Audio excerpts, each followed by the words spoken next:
इसलिए मैं press conference कर रहा हूं कि मुझे इस सरकार की अर्थव्यवस्था का मॉडल समझ में नहीं आ रहा। मैं तो इस देश का योजना मंत्री भी रहा, योजना आयोग में, प्लानिंग कमीशन में बैठता था जहां सारे आर्थिक विषय आते थे, लेकिन मुझे ये समझ में नहीं आ रहा है कि किस आर्थिक मॉडल पे सरकार चल रही है।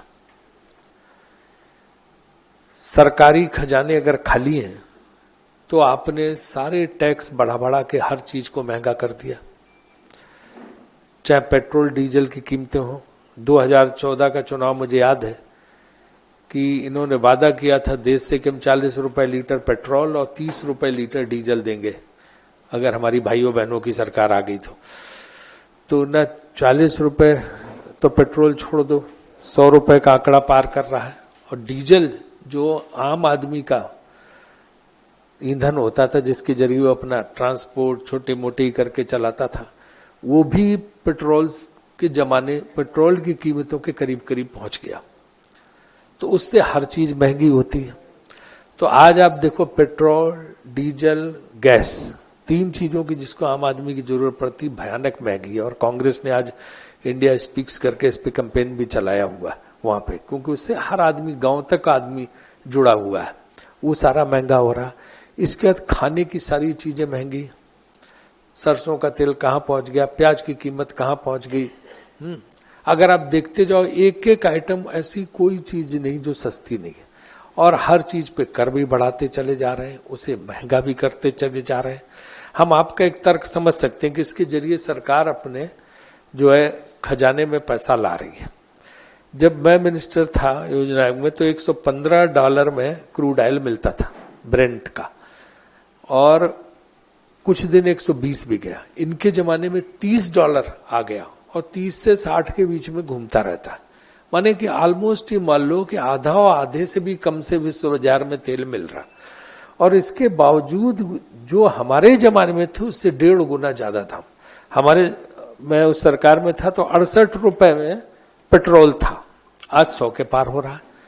और कोई कुछ नहीं बोल रहा, चाहे जितने हीरो हैं उस समय बोल रहे थे, देश के नायक खलनायक सब बोल रहे थे, सब चुप बैठे, कोई नहीं बोल रहा। और लोगों की जेब से पैसा चलता चला जा रहा।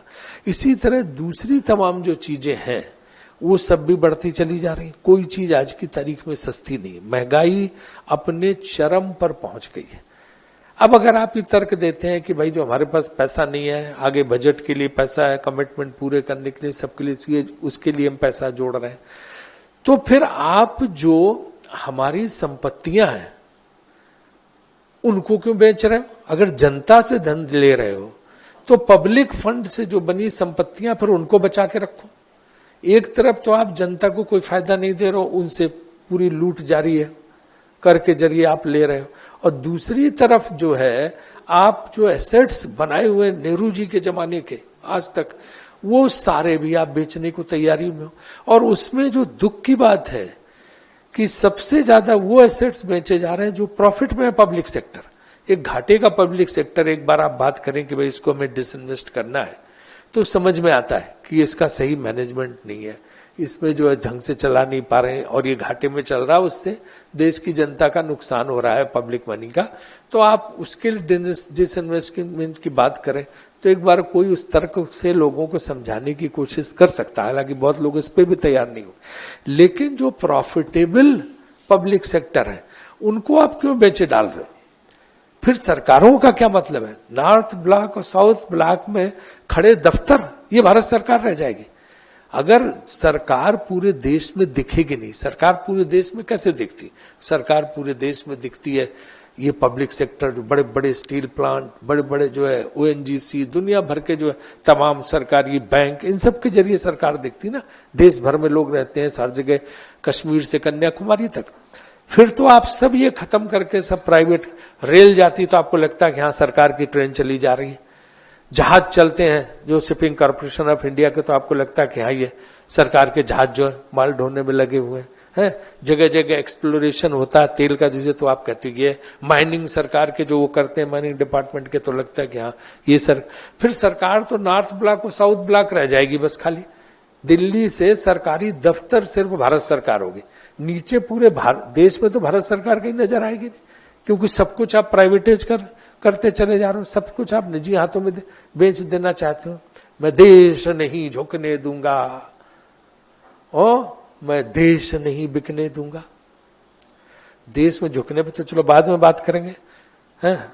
बिकने का काम तो चालू हो गया, तो उस वादे का भी क्या हुआ कि मैं देश नहीं बिकने दूंगा?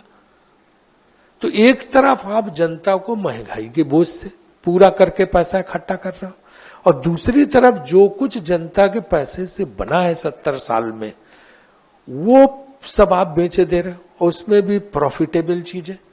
तो गवर्नमेंट को इस पे रिकंसीडर करना चाहिए कि जो प्रॉफिटेबल पब्लिक सेक्टर है उनको न बेचा जाए, बल्कि उनका मैनेजमेंट ठीक किया जाए और उनको और अच्छे ढंग से चलाया जाए।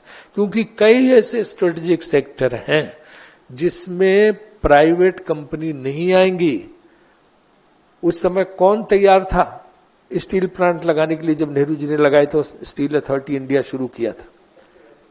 कौन एक्सप्लोरेशन में इतना पैसा डालने को तैयार था जब ओएनजीसी बनाया गया, है ना?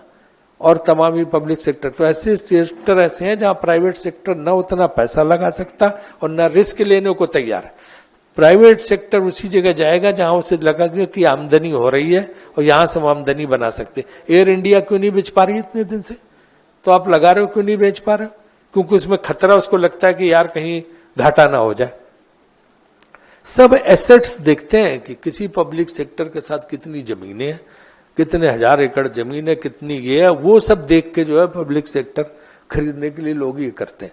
तो इसमें सरकार को बहुत सोचना चाहिए और इस चीज को देखना चाहिए कि एक तरफ आप महंगाई बढ़ा के लोगों की जेब से पैसा ले रहे हो और दूसरी तरफ जो आम जनता की धन से बनाई हुई संपत्तियां हैं, उनके खून पसीने से, उनको बेचने का ये सरकार काम कर रही है।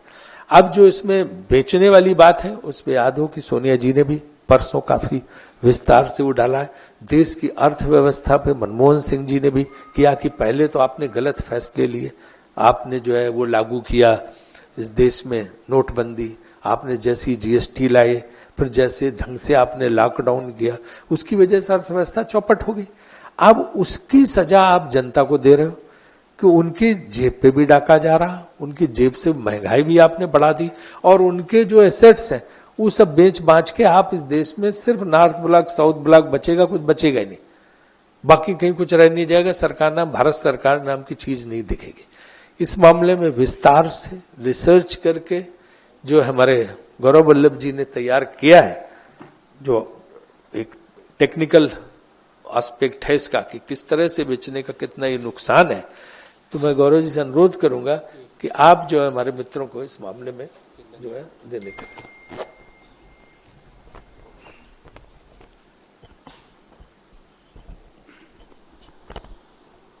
सभी आदरणीय साथियों को मेरा सादर नमस्कार। हमारे वरिष्ठ नेता और भूतपूर्व यूनियन मिनिस्टर राजीव शुक्ला जी ने संक्षेप में अपनी बात आपको बताई। कुछ टेक्निकल एस्पेक्ट्स जो इस बात के हैं वो मैं अब इंक्लूड करूंगा। मोदी सरकार का नया नारा है, हम दो हमारे दो, जो भी मिले बेच दो। और सरकार की एक यूएसपी है चीजों का नाम बदलने का। आज मैं इस पटल से उनको अनुरोध करता हूं कि वित्त मंत्रालय में के अंतर्गत एक विभाग है दीपम, जो ये खरीदने का, स्ट्रेटेजिक सेल का, डिसइन्वेस्टमेंट का एक विभाग है, जिसका फुल फॉर्म है department of investment and public asset management. मैं उनसे अनुरोध करता हूं कि इसका नाम कर दीजिए डीडीपीएम, दीपम से DDPM, distress privatisation drive management department. मैं उनसे ये अनुरोध करता हूं कि जिस तरह से आप डिस्ट्रेस सेल कर रहे हो, और ध्यान रखो मित्रों, ये डिसइन्वेस्टमेंट नहीं है, इसको डिस्ट्रेस सेल कहेंगे, क्योंकि डिसइन्वेस्टमेंट हमेशा स्ट्रेटेजिक होता है। डिसइन्वेस्टमेंट में 100% चाबी के साथ सारी चीजें किसी व्यक्ति के हवाले नहीं की जाती है। ये डिस्ट्रेस प्राइवेटाइजेशन ड्राइव है। और ये कौन खरीदेगा ये संपत्तियां?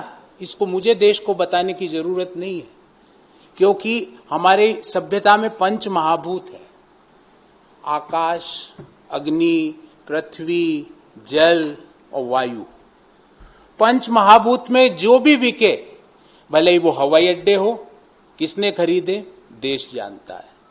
भले ही वो कोल के, क्योंकि अग्नि कोल की माइंस हो, यहां से लेकर ऑस्ट्रेलिया तक किसने खरीदी, देश जानता है। भले ही वो आकाश में उड़ने वाले हवाई जहाज की कंपनियां हो, कौन चला रहे हैं, किनके पास मेजॉरिटी शेयर है, देश जानता है। भले ही वो शिपिंग कॉरपोरेशन ऑफ इंडिया है, जिसका डिसइन्वेस्टमेंट का सरकार ने कैबिनेट अप्रूवल दे दिया है, वो कौन खरीदेगा, देश जानता है। ये पंच महाभूत जो है वो दो व्यक्तियों के, दो समूह के हवाले करने का काम हो रहा है। और इसको समझने के लिए मैं थोड़ा सा आपको एक इकोनॉमिक बैकग्राउंड देता हूं। और इसको समझने के लिए मैं थोड़ा सा आपको एक इकोनॉमिक बैकग्राउंड देता हूं।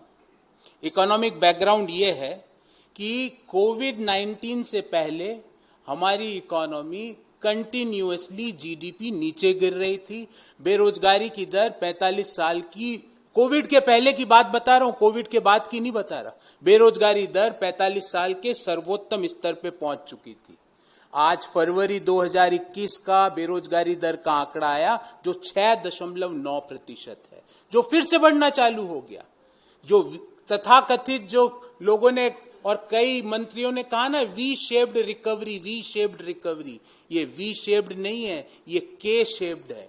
के का अर्थ हम आधे आए, आधे लोग अब ऊपर बढ़ेंगे। वो कौन लोग हैं, चुनिंदा लोग, जो हम दो, हमारे दो, जो भी मिले बेच दो, जो वो खरीदेंगे वो ऊपर बढ़ेंगे। बाकी देश के जो आम लोग हैं, जो 135 करोड़ हिंदुस्तानी है, वो के शेप में नीचे जाएंगे।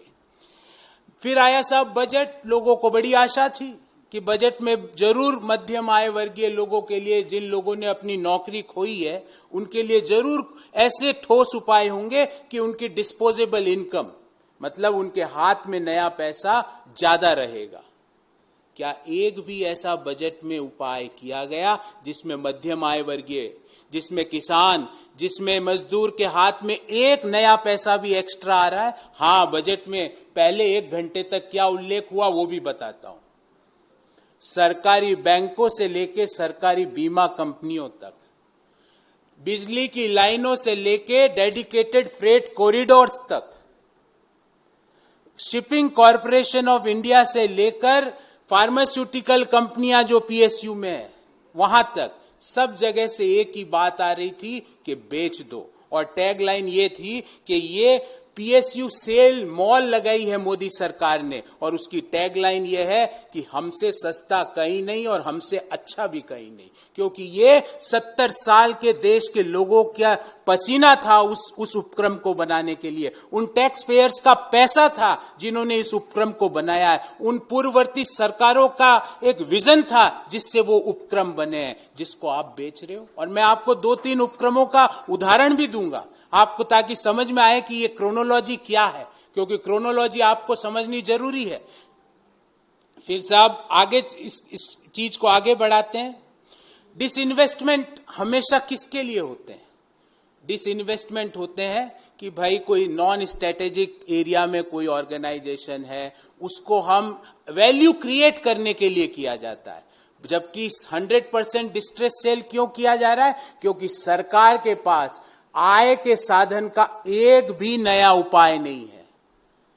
तो when you are having a shortage of getting the revenue, what you are doing? You are selling the PSUs which was generated, which was created by hard work of crores of Indians, by the money of the taxpayers of the crores of Indians, by the vision of the previous governments. उसको आप बेच रहे हो क्योंकि आपके पास कोई साधन ही नहीं है, आपकी कोई विजन ही नहीं है। हमारी सभ्यता में मेरी जहां मेरी परवरिश हुई है, वहां हमारे माता पिता कहते थे, बेटा या तो पढ़ लिख ले, अच्छे से नौकरी कर ले, या बाप दादा की संपत्तियां बेच के अपना काम चलाना। ये वही सरकार है जिसका कोई रेवेन्यू जनरेशन का विजन नहीं है, जिसका रेवेन्यू का एक ही मॉडल है, या तो पेट्रोल डीजल पर एक्साइज ड्यूटी बढ़ाओ, जो कि कोई भी कर सकता है।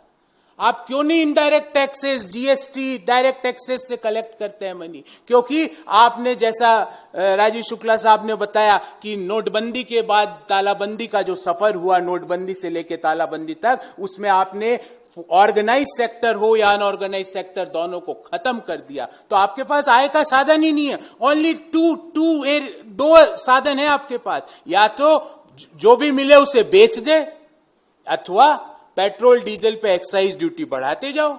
800% डीजल पे बढ़ा दी, 250% से ज्यादा पेट्रोल पे बढ़ा दी एक्साइज ड्यूटी 2014 की तुलना में। अब मैं आपको इसको क्रोनोलॉजी को समझाता हूं और 2-3 इंपॉर्टेंट आंकड़े देता हूं। यूपीए 1 और 2 10 साल के कार्यकाल में टोटल डिसइन्वेस्टमेंट से या सेल ऑफ पीएसयू से 1,14,000 करोड़ रुपया एकत्रित हुआ। 1.14 लाख 10 साल में।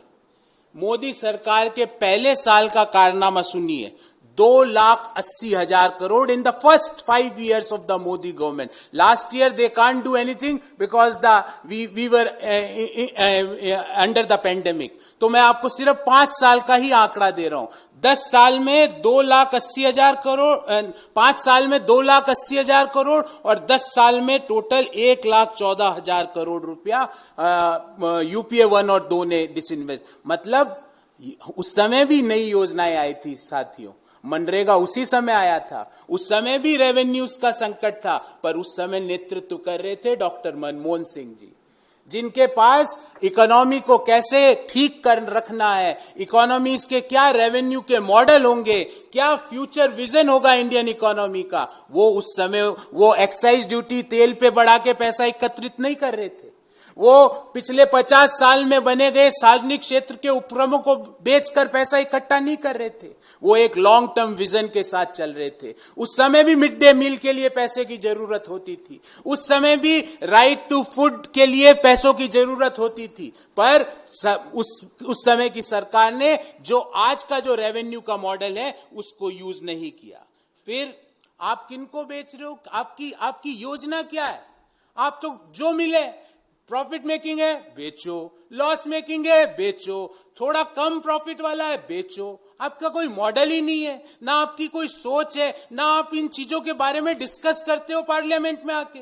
अचानक से लिस्ट आती है, माननीय राजीव शुक्ला जी ने आपको बताया कि अचानक से आज न्यूज आ गई। नमस्कार, मैं हूं मानक गुप्ता। अगर आपको हमारा ये वीडियो पसंद आया हो तो इसे लाइक और शेयर जरूर करें, और हां, हमें सब्सक्राइब और फॉलो करना ना भूलें ताकि आप देश और दुनिया की कोई खबर मिस ना करें। तो जुड़े रहिए हमारे साथ और देखते रहिए न्यूज़ 24।